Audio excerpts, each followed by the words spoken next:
Welcome to our latest Wandering Walks of Wonder Walking Tour. Today we're taking a historic guided tour through the downtown area of Chanute, Kansas. Established on January 1st, 1873, the city is named in honor of Octave Chanute, a prominent railroad engineer and aviation pioneer. In 1870, when the Leavenworth, Lawrence, and Galveston Railroad, later known as the Atchison, Topeka, and Santa Fe, and now the BNSF Railway, intersected with the Missouri, Kansas, and Texas line within Neosho County, four rival towns quickly emerged near the junction: New Chicago, Chicago Junction, Alliance, and Tioga. For 2 years, intense rivalry and animosity existed between these towns until finally in 1872 they were consolidated into one town, and the new town was named Chanute in honor of Octave Chanute, a distinguished railroad civil engineer.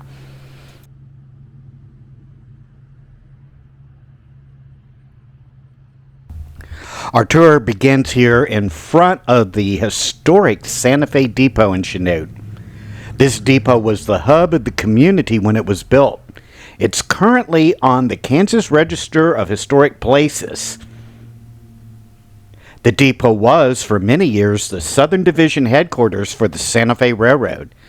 At one time, it featured a large Harvey House restaurant, a Wells Fargo Express office, a reading room, and handled 10 passenger trains each day. In 1917, the depot was doubled in size, adding a large dining room to the Harvey House restaurant to accommodate the increasing number of passengers traveling by train. Eventually, train service left this depot, and in 1991, the depot was restored and today houses a library as well as the popular Martin and Osa Johnson Safari Museum, which is an excellent museum to go see and very fascinating about the life of Mr. and Mrs. Johnson.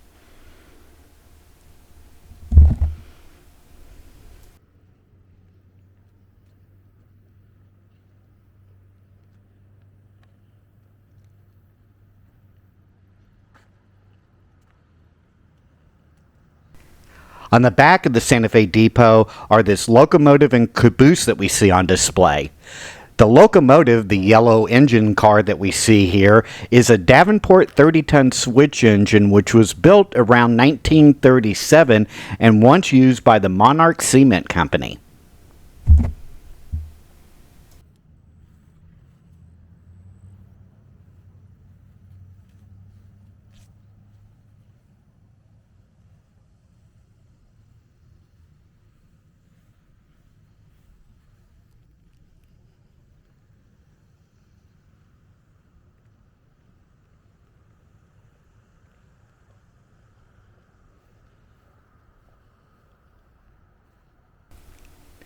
This uniquely shaped building that we see in front of us on this triangular lot is known as the Flatiron Building.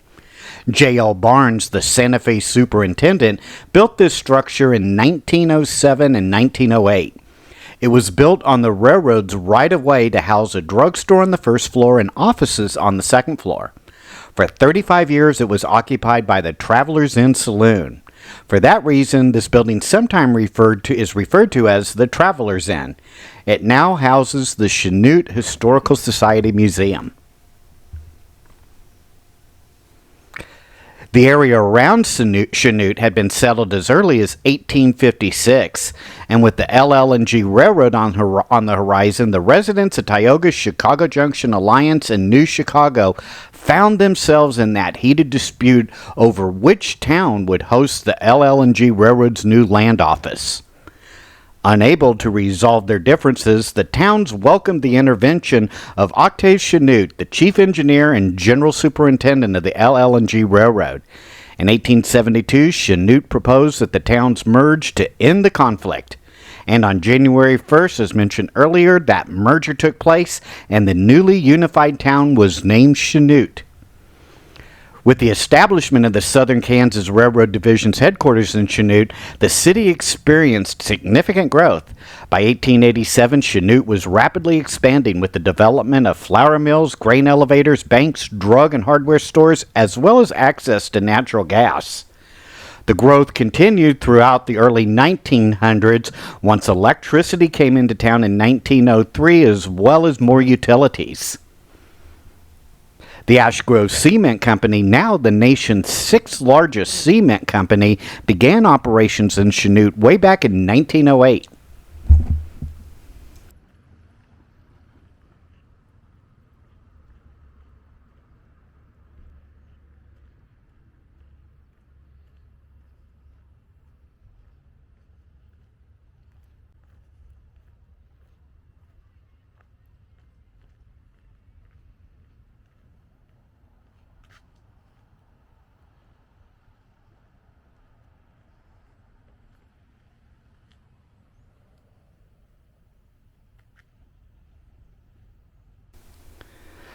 One of the most unique memorials that we will see in town is the Chanute Wright Memorial. This memorial is in honor of Octave Chanute as well as the Wright brothers. And we'll learn here just a bit about the connection between the two. Born in Paris in 1832, Octave Chanute immigrated to the United States at the age of 6. Even with no education in engineering, he would become one of the foremost engineers of the 19th century through his involvement in railroading, bridge building, construction, aviation, and wood preservation. But Chanute may be most well known for his work in aviation. Mr. Chanute moved to Chicago in 1889 and began working on solving what was called the problem of the ages, heavier than air flight. Chanute corresponded with men all over the world interested in flight. He gathered all the information he could find, looking into records of experiments going back over 300 years. And he would devote full time to flight engineering until his death. Mr. Chanute's 1891 book, called Progress in Flying Machines, made him the world's first aviation historian. But more importantly, for the first time, experimenters could read of work done before them and not waste time by repetition. His 1896 biplane design was so successful that it underwent few changes during the next 50 years and was a model for the Wright Flyer at Kitty Hawk, North Carolina, the airplane that the Wright brothers first flew. The Wright brothers received their copy of Mr. Chanute's book personally from the author, who became both their friend and advisor. Chanute would often visit the Wrights in Dayton, Ohio, as well as Kitty Hawk, and would visit with the Wright brothers many, many times. Although he missed the first Wright brothers flight, he was the first to formally announce that the Wrights had flown in a heavier-than-air machine. As we leave the Chanute Wright Memorial, we're now heading into downtown Chanute. This is a very historic downtown with most of the buildings that we'll see constructed in the late 1800s and early 1900s.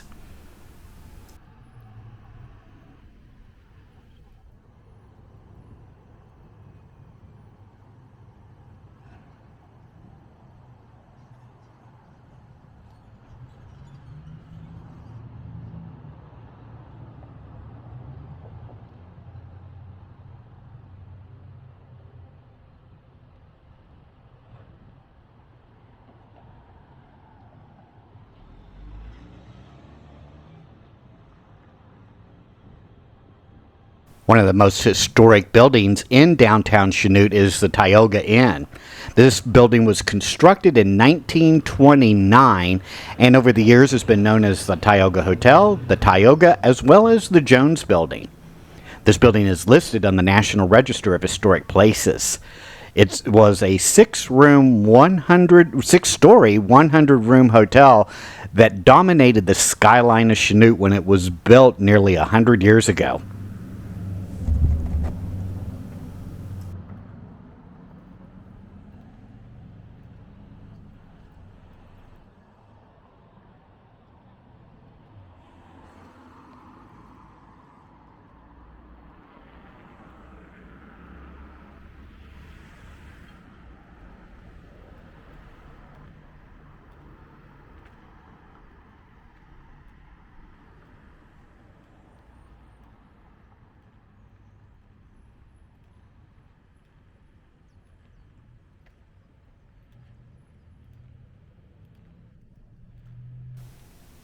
The memorial building was constructed in 1925, in part as a tribute to servicemen who had served our country prior to that time. The centerpiece of the building is the auditorium inside, which hosts touring artists from across the world. There are over 1,200 comfortable seats with modern theatrical lighting as well as sound equipment that provide a very enjoyable space to be entertained.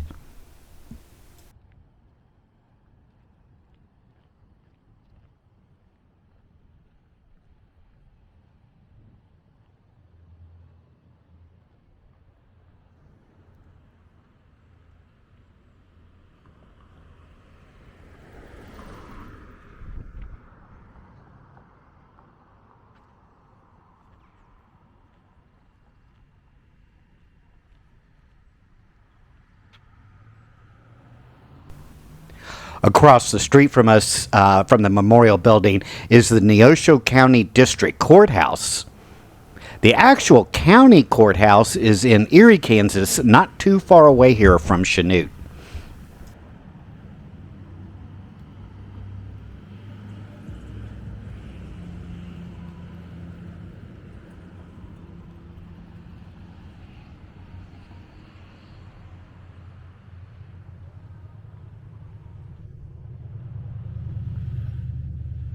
Here's an interesting story that you can only find in Chanute. As a child, your home often feels like the center of the universe. In Chanute, Kansas, this sentiment was literally realized by Google software engineer Dan Webb.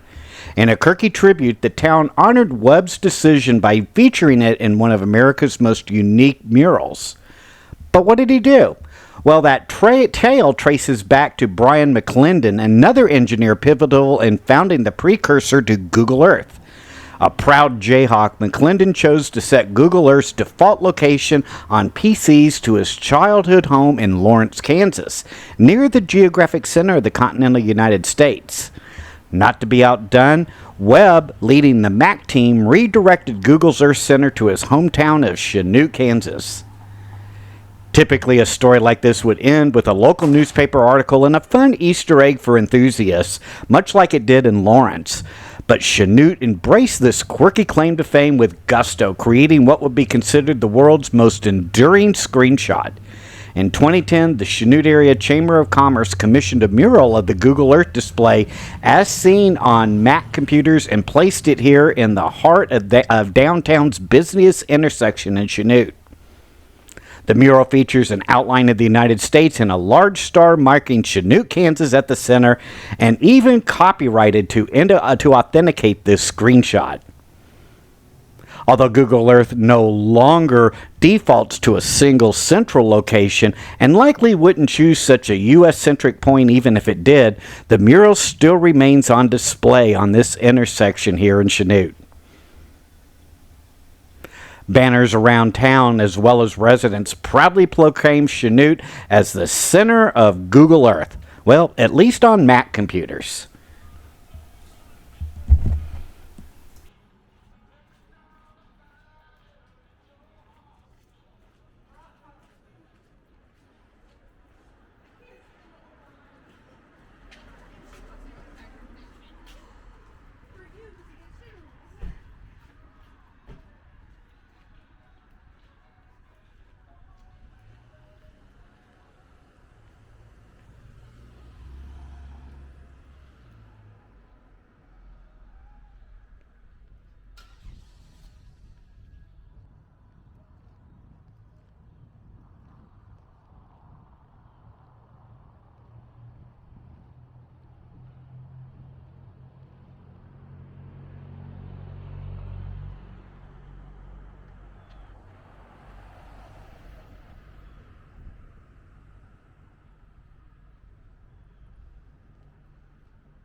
As we leave the downtown area of Chanute here for just a few minutes, we're going to take a look at some historic homes along this area, right south of downtown Chanute.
This large home that we see on the right of us is known as Greystone Estate.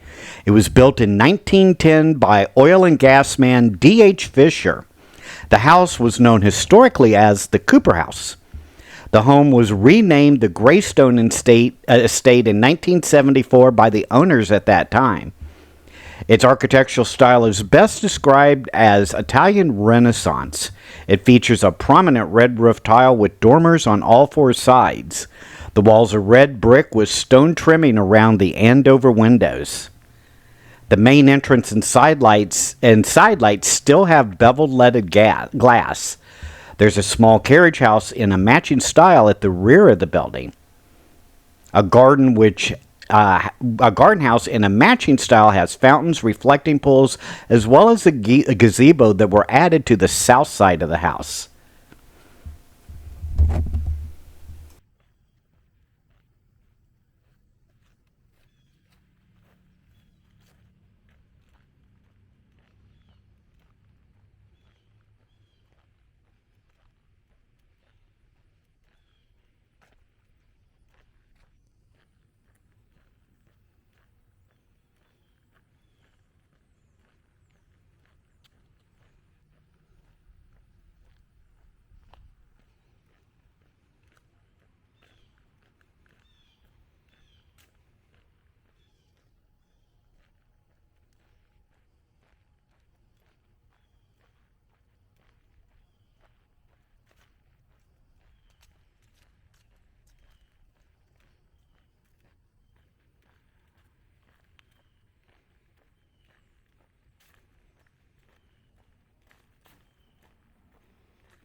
The Chanute Masonic Lodge building is a historic structure with a rich past that reflects the town's growth and the role of fraternal organizations in American society.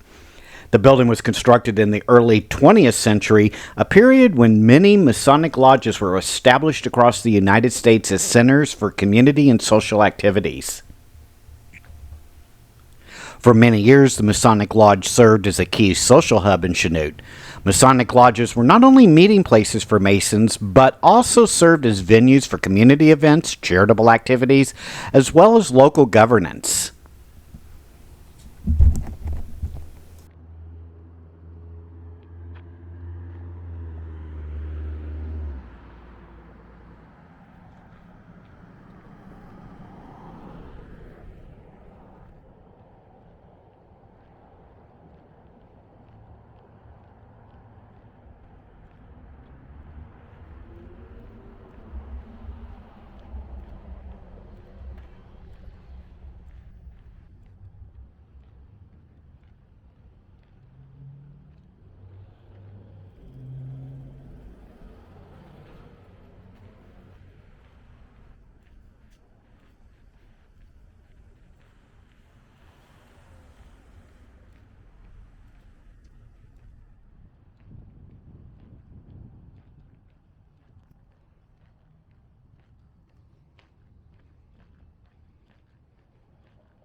While walking through Chanute, I saw this building, and it reminds me that it may be an old depot warehouse.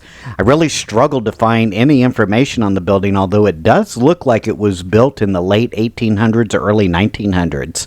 If you are a resident of Chanute or know something about that particular building, leave a comment, because I really struggled to find some information on it, and it was a really cool looking building.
There are several historic churches in downtown Chanute, one of those being, and what I consider, at least in my opinion, one of the most beautiful is the First Christian Church.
I hope you've enjoyed this Wandering Walks of Wonder history tour in downtown Chanute, Kansas. If you're a resident of Chanute and there's some buildings or places that I missed, leave a comment because I often go back to towns and try to explore a little bit more and get more detail. Also, make sure to hit that like and subscribe button, and we will see you on our next Wandering Walks of Wonder adventure. Take care now. Bye-bye.